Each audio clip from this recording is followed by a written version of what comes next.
In this video we're going to take a look at the cosine function and how to graph that. If you have not yet watched graphing sine, I would recommend doing so. I'm going to reference some things there in this video.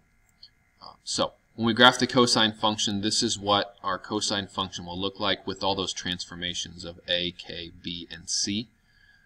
Obviously all of those don't have to occur, but some of them might occur.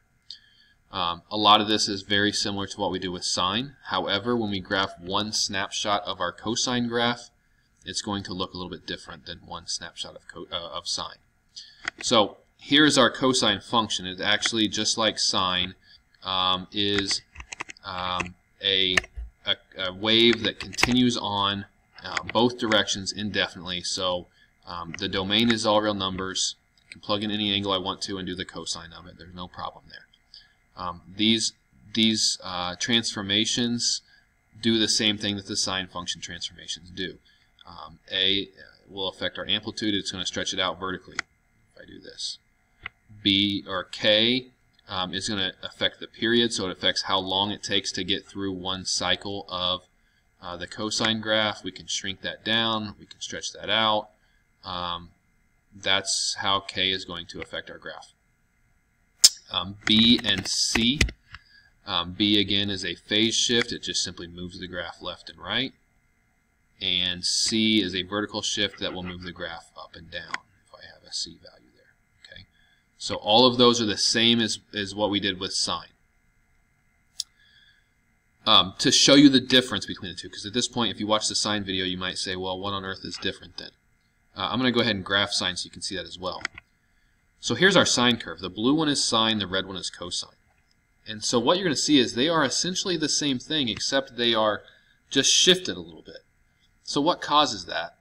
Well, if you think about the unit circle and evaluating the sine and cosine at different angles, you get the same values throughout the circle for sine and cosine, but those values happen at different locations.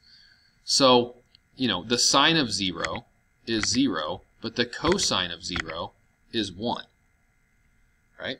At pi over 4, they are both root 2 over 2, so there's an intersection point there. At pi over 2, cosine is 0, but sine is 1. Right? At pi, cosine is negative 1, but sine is 0. So we get a lot of the same values, they just occur at different locations. So it's essentially just a shift of our sine graph to get our cosine graph. Okay, so let me take sine away here so you can see cosine. So when we graph cosine, our snapshot, one period of this graph, we're going to start from 0, and we are going to end at 2 pi. And so we're going to graph one cycle of cosine that looks like that. So remember with sine, we kind of started at 0 and then went back to 0, and it looked kind of like that S shape. Whereas cosine, when we graph one cycle of that, we're going to get this U shape when we do that. Okay. A lot of the information here again is the same as what we did with sine. So I'm going to go ahead and jump into an example. Just y equals cosine x. So what does just the cosine function look like? Our amplitude here is 1 because there's a 1 out front. Period 2 pi divided by k. K is 1, so we're going to just get 2 pi. There's no phase shift and no vertical shift because we are not adding or subtracting anything here.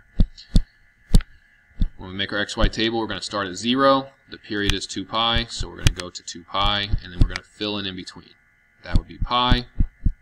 Here would be pi over 2, and the fourth value in our x chart would be 3 pi over 2. So I'm going to go ahead and fill those in. 0, pi over 2, pi, 3 pi over 2, and 2 pi. Okay. Okay, so if the amplitude is 1, we're going to focus on that. With sine, we always started with 0 for our first y coordinate and then went up. With cosine, we are starting at the top. We are starting at whatever the amplitude value is, or at the a value. Okay, think about that. Cosine starts at the a value.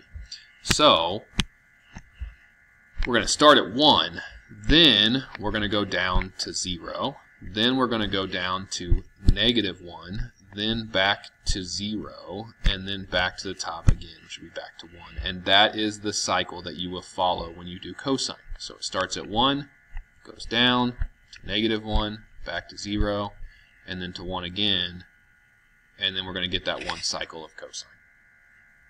Okay, so that's the pattern we follow with cosine. With sine, it's 0, 1, 0, negative 1, 0. So we start at 0 and then go up and then down. Cosine start at the top. It's really the only difference. So I'll go ahead and do a table for this next one. Amplitude here. Now, there is a slight error in the table I have up here. I have that the amplitude is A. The amplitude is the absolute value of A. It's simply the vertical distance between the midline and the height of the graph. So that is the amplitude. And if it's a negative value, we're going to ignore that. We're going to say that the amplitude is 2. Now, the negative will come into play when we graph it, but when we state what the amplitude is, it's 2. The period is 2 pi divided by k, so that's going to be 2 pi divided by 1/2, which would be 4 pi. And again, no phase shift, no vertical shift. So we're going to start at 0. The period is 4 pi, so I'm going to end at 4 pi, and we're going to fill in between 2 pi, pi, and 3 pi. So I'll go ahead and write those values in. 0, pi, 2 pi, 3 pi, and 4 pi. Okay. Now, we said, okay, cosine starts at the top. That is unless A is negative. So think about cosine starts at A. So our first value for y is going to be -2. We're going to start at the A value. And essentially what's happened here is then it reverses your pattern. It just kind of switches everything. So we're still going to go through 0 at pi. Then we're going to go up to +2 in the middle at 2 pi. Then we're going to go back to 0 at 3 pi, and then to -2 at 4 pi.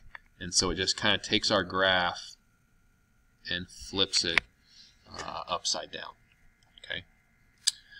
All right, and then the last one here, this one has a phase shift. So in the sine video, I did not cover phase shift. So this part is kind of new, and this will affect how we make our x values and where we put our graph. Okay. So the amplitude here is 3. The period is 2 pi divided by k. Well, k is still 1 here, so it's 2 pi. The phase shift is pi over 4, and the subtraction on the inside, remember, that moves it to the right. So it's pi over 4 shifted to the right, and there's no vertical shift. I'm sorry. So our first x value here, our first x value is normally 0, but we have to account for this phase shift that's taking everything pi over 4 to the right, which means our first x value is not 0, it is pi over 4. Because of that, our last x value cannot be what we have for the period, because we have to say, well, the distance between the starting point and the last point has to be the period. So how do I get my last point? I take my starting point and I add the period to that, which in this case is 2 pi. That could change if the period is different. And that is going to give us the last value in our chart, which is 9 pi over 4. And then we have to fill in the halfway points. So halfway between 1 pi over 4 and 9 pi over 4, if I just think about the halfway distance between 1 and 9, that is 5 pi over 4. And then we would have 3 pi over 4 and 7 pi over 4. And so when we go to plot those, I can't start at 0 because, you know, this is still the origin. I can't change the fact that this is the origin. So if we're shifting at pi over 4 units to the right, I just need to shift this to the right, and you can kind of choose where that ends up, but there is a little bit that you have to be worried about here. So we're going to go pi over 4, we're going to go 3 pi over 4, 5 pi over 4, 7 pi over 4, and 9 pi. To make the y values, and our amplitude is 3. We want to make sure that we're starting at pi over 4 and not on the y-axis here. But with cosine, that means we're starting at 3, working our way down to -3, and back up to 3. So our graph will look something like this. The one thing that I do want to mention here is that it can get a little hazy with the spacing down here on your x-axis. So you want to make sure that you know how to do this. Our phase shift was pi over 4, and by putting pi over 4 only 1 unit to the right, what I'm doing is I'm essentially establishing that the distance of one box here is a distance of pi over 4. So I need to be consistent between my shift and then my spacing of my points. So I went ahead and put those in there, but I did so in a careful fashion, in that if 1 unit is pi over 4, then I have to go 2 boxes to get to 3 pi over 4. And that spacing would be pi over 2 in between there, which would be 2 boxes. So I want to make sure that, again, I'm consistent with that. More important, if you have a shift that is much different than your spacing. For example, let's say that our shift here was pi instead of pi over 4. I wouldn't want to make this distance pi, because if I made this distance pi, then each box is pi units, in which case I don't have my graph would be very, very tiny and scrunched up in between those. So so what I want to do here is, if it were pi, I would probably suggest making your shift go all the way over here to like the 4th box, so that each box represents pi over 4, and I've got it spaced all the way over here to the right. So a phase shift can get a little bit difficult when it comes to making the table, but also when it comes to making the graph. So be careful with that. Make sure that you're doing that accurately, and make sure you're putting the graph in the correct location.